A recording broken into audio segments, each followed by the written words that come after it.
আমার বাড়িতে শক্তিপুর থানা সহ জেলা পুলিশের কিছু গাড়ি সেখানে আমার বাড়িতে আশপাশে ঘিরে রয়েছে।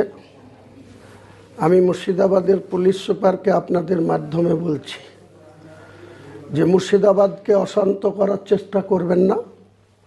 আমাদের সঙ্গে রাজনৈতিক প্রতিহিংসা পরায়ণ কোনো আচরণ যেন পুলিশ না করে। তাহলে আমি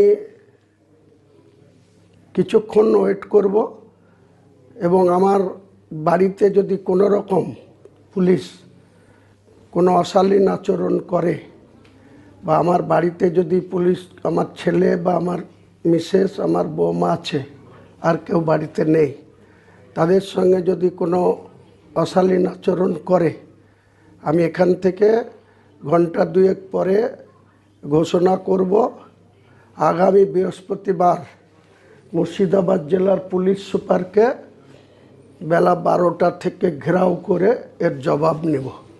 বহরমপুর শহরকে স্তব্ধ করে দেব। পারলে পুলিশ